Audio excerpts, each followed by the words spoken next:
유형 자산이란 재화를 생산하거나 영역을 제공하거나 타인에 대한 임대, 남한테 빌려주고 임대료 받는 거, 또는 자체적으로 사용할 목적으로 갖고 있는데 물리적인 형체가 있는 자산, 그러니까 유형 자산이라고 하겠죠. 그리고 1년을 초과해서 사용할 것이 예상되는 자산. 유형 자산 뜻이고요. 특징 및 인식 기준 볼게요.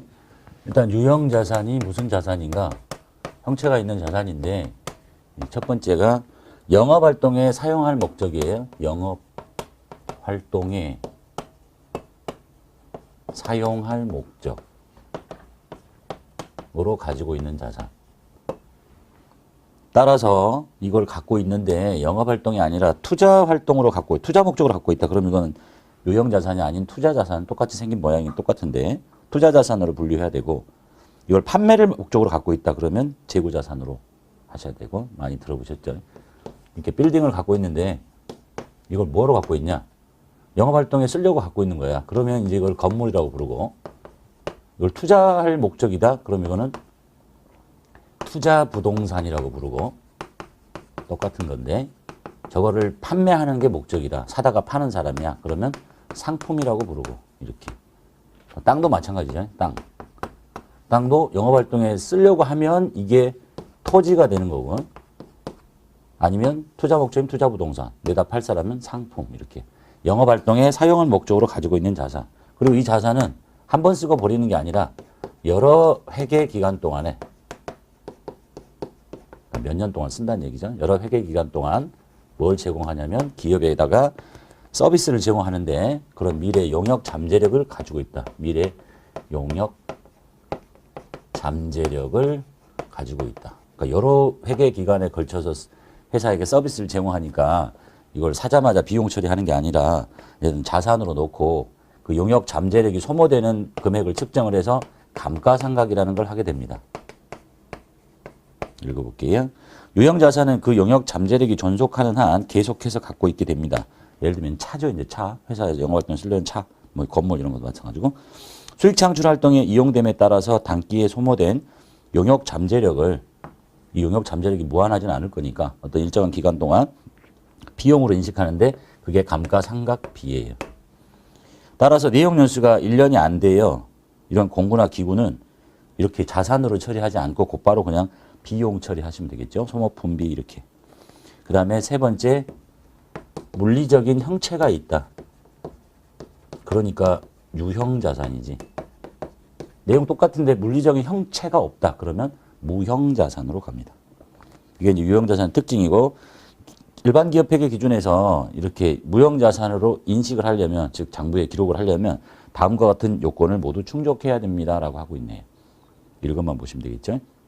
자산으로부터 발생하는 미래 경제적 효익이 기업에 유입될 가능성이 매우 높다. 그 자산으로부터 미래 경제적 효익이 발생해서 회사로 들어올 가능성이 매우 높고, 이 자산에 샀을 때 취득 원가를 신뢰성 있게 측정할 수 있다. 그래야 기록할 수 있겠죠. 원가를 측정할 수 없는데 기록할 수는 없을 것이고, 그건 봐두시면 되겠고요. 분류 봅시다. 유형자산의 뜻 정도는 다 이미 알고 계셔야 되겠는데, 영업활동에 사용할 목적으로 갖고 있으며 여러 회계 기간 동안에 걸쳐 기업에게 서비스를 제공하는 미래 용역 잠재력을 지닌 자산이고, 그리고 물리적인 형체가 있는 자산이다. 자, 분류를 보시면 무슨 자산들이 있는가? 첫 번째가 토지. 이건 이제 계정가공 명칭이에요. 우리가 일반적으로 땅이라고 부르는 거. 이걸 토지라고 쓰려면 목적이 영업활동에 사용할 목적이어야 토지라고 부릅니다. 대지나 임야 전답 등으로 하며 매매 목적으로 보유하고 있는 토지는 뭐로 해야 되겠어요? 매매 목적이니까 상품이라고 해야 되겠지. 그 다음에 비업무용으로 가지고 있어요. 영업활동에 쓰지 않고 갖고 있어. 그러면 투자자산으로 분류해야 됩니다. 토지고요. 두 번째, 건물, 계정가공 명칭이에요. 빌딩이라고 부르는 거, 상가 뭐 이런 거. 회사의 영업활동에 사용되고 있는 점포나 창고, 사무소, 공장 등의 건물, 그리고 냉난방, 전기통신 및 기타 부속 설비 등.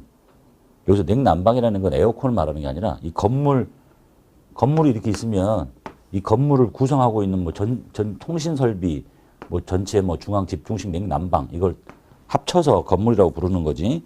사무실 한 칸에 에어컨 하나 놨는데 이걸 건물이라고 부르지는 않죠. 그건 비품이라고 부르는 거고.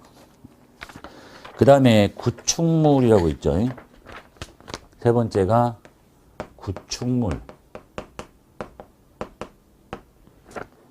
자기의 영업활동을 위해서 사용하는 토지, 즉 땅 위에 정착된 건물 뺀 나머지 모든 거. 그러니까 땅 위에 지을 수 있는 건물 뺀 나머지 모든 걸 다 구축물이라고 해요. 그래서 뭐 교량, 다리나 궤도, 갱도, 정원 설비, 기타 토목 설비 또는 공작물 등을 구축물이라고 합니다. 그 다음에 기계장치. 기계죠, 기계. 제품의 제조, 생산을 위해서 사용하는 기계장치. 또 기계장치라고 하니까 뭐 기계는 기계가 다 기계가 아니라 시험에 한번 나온 적이 있는 것 같은데 노래방 기계를 샀어요. 직원들의 복리후생을 위해서. 그걸 기계장치라고 하지는 않지. 생긴 게 기계라고 기계를 하는 게 아니라 이거 뭐 하는 거라고요? 제품을 만드는 데 쓰는 걸 보고 기계장치라고 하는 거예요. 생긴 모양이 기계라고 해서 그럼 다 기계지. 냉장고도 기계니까. 그런 거 아니고 제품을 생산하기 위해서 쓰는 걸 기계장치라고 하고 그 다음에 거기에다가 뭐 운송 설비, 뭐 컨베이어 시스템, 뭐 자동으로 쭉 이렇게 지나가는 거, 그 다음에 기중기. 기중기가 이렇게 생긴 기중기도 있는데요. 이렇게 해가지고 여기 길게 이렇게 해서 두는 게 있죠. 이걸 차량이라고 하시면 안 돼. 차량 운반구가 이제 뒤에 나오는데 차는 보통 그걸 타고 물건을 실어 나르고 이렇게 하는 거죠. 이거는 기계야, 기계. 저걸 타고 뭐 어디 놀러 다니는 거 아니잖아요. 회사 뭐 영업하러 다니겠어요? 그걸 기중기. 그냥 기중기는 보통 이렇게 자리에 고정돼서 이렇게 드는 것도 있지만 이렇게 생긴 거를 착각해서 차량이라고 하시면 안 되고 호이스트는 뭐 철강업에서 뭐 큰 쇳덩어리 들어 올릴 때 이렇게 조작해서 이렇게 올렸다 쭉 이렇게 보내는 거 있죠. 이런 운송 설비도 기계장치다. 그러니까 우리가 흔히 보는 물건을 만들 때 돌리는 그런 기계들과 이런 운송 설비들을 합쳐서 기계장치라고 부른다. 그 다음에 다섯 번째가 건설 중인 자산. 내용을 보면 뭐 만들고 있구나, 건설 중이구나 뭐 이렇게 표현할 수 있겠는데 꼭 건물을 짓는 것뿐만 아니라 기계장치를 만드는데 오랜 시간이 걸렸을 때 이제 쓰는 이름인데요. 유형자산의 건설을 위해서 재료비가 들고 노무비가 들고 여러 가지 경비가 드는데 이런 유형자산을 취득하기 위해서 지출한 계약금 및 중도금으로 한다. 그리고 이 건설 중인 자산은 유형자산의 취득을 위해서 취득 완료 시까지 지출한 금액을 처리하는 임시 계정으로서 취득이 완료되면 본 계정으로 돌립니다. 자, 이거는 뭐하고 거의 동일하냐면 선급금하고 거의 동일해요. 근데 선급금은 뭐 하려고 주는 거예요? 유형자산이 아니라 재고자산 등의 확실한 구입을 위해서 먼저 계약금 주고 그 다음에 물건 들어오고 계약금 뺀 나머지 잔금 주고. 근데 보통은 이제 이게 여기 이제 요거 하면서부터 이제 질문하기 시작하는데 여기 분명히 무슨 뜻이라고 써 있냐면 유형자산을 취득을 위해서 취득 완료 시까지 지출한 금액. 그런데 갑자기 이 생각이 나는 거야. 앞전에 차량을 취득할 때 여기 이제 뒤에 차량 운반구도 나오는데 차를 사기 위해서 계약금을 줬단 말이에요. 근데 왜 차를 사기 위해서 계약금을 줬을 때 본 현금 주고 이렇게 안 하느냐, 선급금이라고 하느냐. 분명히 뜻은 그렇게 돼 있는데 그런 많이 문의를 하는데 원칙적으로는 이 이름이 맞아요. 근데 시험에서는 또는 실무상 그것이 돌아오는 기간이 계약금 주고 차를 2년 있다 받는 게 아니고 금방 받기 때문에 그냥 일반적으로 선급금으로 처리해 버립니다. 원칙적으로 이거란 얘기예요. 이거 듣고 설명할게요. 예를 들면 이런 거예요. 사례 볼게요. 건물을 짓기 위해서 상대방과 도급 계약을 맺고 건물 지어달라는 얘기죠. 땅은 내가 있는데 800만 원인가 봐요. 근데 500을 먼저 줬어요. 누군가한테 이제 내가 땅을 갖고 있는데 건설업자한테 우리 10층짜리 4억을 지어주세요. 그럼 이제 이 사람이 10층짜리 건물을 짓는데 공사기간은 몇 년, 들어갈 돈은 얼마인가를 추정해서 8억, 여기로 보면 800만 원 이렇게 계약을 맺었더래요. 그러면 다 짓고 나서 네가 네 돈 쓰고 짓고 나서 건물 다 지어주면 그때 800을 줄게 이렇게 하진 않겠죠. 다 지어놨는데 건물이 마음에 안 든다, 안 살래 이렇게 하면 어떻게 돼? 그러니까 야, 이 돈을 이제 꼬박꼬박 줘야 돼, 상대방한테. 이렇게 현금 준다는 얘기예요. 공사가 뭐 진행된 만큼 줄 수도 있고. 그래서 여기로 보면 500만 원을 당좌수표를 발행해서 줬어요. 그럼 당좌 예금을 빼야 되겠죠? 당좌 예금. 500. 이제 금액을 크게 한 거고 계속적으로 돈을 줘야 돼. 그럼 먼저 줬잖아. 근데 선급금 하면 되는데 이때 쓰는 이름이 건설 중인 자산인 거예요. 이게 꼭 건물이 아니라 어떤 기계장치를 제작을 의뢰하고 계속 돈을 주면서 기계가 뭐 2년 있다가 만들어서 돌아온다. 예? 어떤 엄청난 플랜트 시스템 이런 걸 만드는데 그럴 때 그냥 이런 이름을 쓰는 거야. 그래가지고 이제 이 건물이 완공될 때까지 돈을 주면 계속 이렇게 하는 거예요. 선급금하고 거의 똑같이 성격이. 그리고 나서 이제 건물이 완공이 됐어요. 그 잔금까지 다 줬어.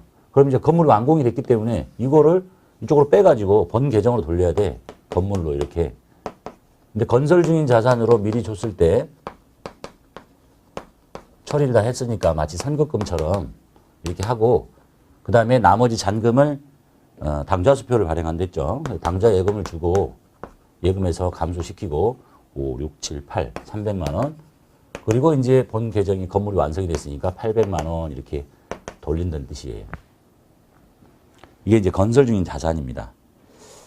그 다음에 나머지 뭐 차량 운반구, 비품 이런 것 등이 있을 수 있고 그 얘기 이제 밑에는 따로 보기로 하고 자, 그래서 이제 이런 거죠. 원칙적으로 이 차량 운반구를 취득하기 위해서 계약금을 주면 건설 중인 자산으로 처리해야 되는데 실무상 그냥 왜 곧바로 선급금으로 하느냐.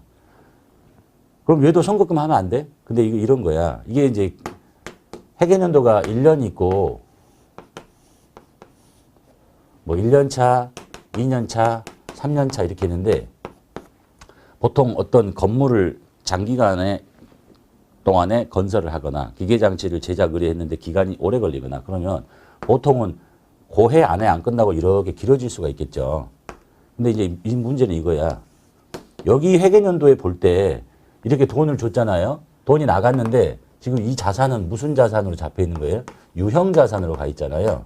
성격은 선급금인데 선급금은 당좌 자산이잖아. 그래서 이 지금 돈이 나갔는데 이걸 뭐로 보고 하느냐? 결국은 이 돈 나간 게 나중에는 무슨 자산이 될 거니? 유형 자산이 될 거니까 선급금처럼 당좌 자산 쪽에다 금액을 놓지 말고 유형 자산 쪽에다 금액을 놔라. 그게 더 보다 유용한 정보를 주는 거 아니냐. 돈이 나갔는데 유형 자산이 들어올 거라고. 예? 그래서 건설 중인 자산 쓰는 거고. 그럼 만약에 상품을 사려고 했는데 돈을 먼저 줘요. 상품은 재고 자산이죠. 재고 자산은 당좌 자산 밑에가 재고 자산이니까 유동 자산이란 말이야. 그러니까 그 유동 자산을 취득하기 위해서 돈이 나갔으니까 그 유동 자산 안에 있는 선급금을 쓰는 게 맞는 거고 얘는 비유동 자산을 취득하기 위해서 돈이 나간 거니까 비유동 자산에 있는 이 유형 자산의 건설 중인 자산을 쓰는 거고 그런데 그러면 차를 사기 위해서 돈 준 것도 당연히 유형 자산이 될 거니까 건설 중인 자산을 쓰는 게 원칙적으로 이론적으로 맞는 거예요. 여기 말대로. 근데 이게 차를 한 번 사기로 계약금을 줬는데 이 차가 2년 있다 들어온 것도 아니잖아. 금방 들어와서 없어지잖아. 그래서 괜히 좀 이름만 들어 좀 피곤한 이름이잖아요. 건설 중인 자산을 처리했다가 아니 올해 안에 금방 없어질 거잖아.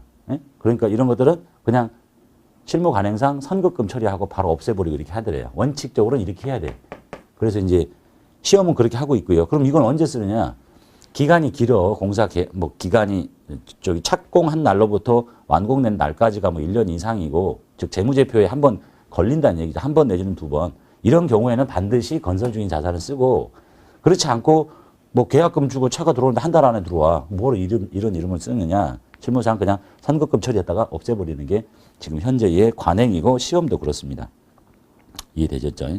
그래서 이제 학교에서 배울 때는 분명히 유형자산을 취득하기 위해서 완료할 때까지 돈 준 거는 건설 중인 자산이라는데 왜 자격시험에서는 차 사려고 돈 줬는데 계약금을 선급금이라고 하느냐. 그거는 실무 관행이라고 보시면 돼요. 실무상도 돈 주고 차 들어오는 게 뭐 한 2년 있다 오는 게 아니라 뭐 한 달 안에 보름 안에 이렇게 들어오니까 그냥 관행상 선급금으로 처리해버리는 경우라고 보시면 되겠어요. 원칙은 건설 중인 자산이 맞는데 그렇게 쓰지 않더라 이런 얘기입니다. 자, 그 다음에 이제 마지막으로 유형자산의 과목은 업종의 특성을 반영해서 새로 만들어서 쓸 수 있고요. 지금 나열된 거 빼고 또 위에 열거되어 있지 않더라도 당신의 회사가 속해 있는 업종의 특성상 그 유형자산의 비중이 중요하다. 그러면 별도의 과목으로 만들어서 쓸 수도 있고 중요하지 않으면 통합해버릴 수도 있습니다. 예를 들면 대한항공의 항공기.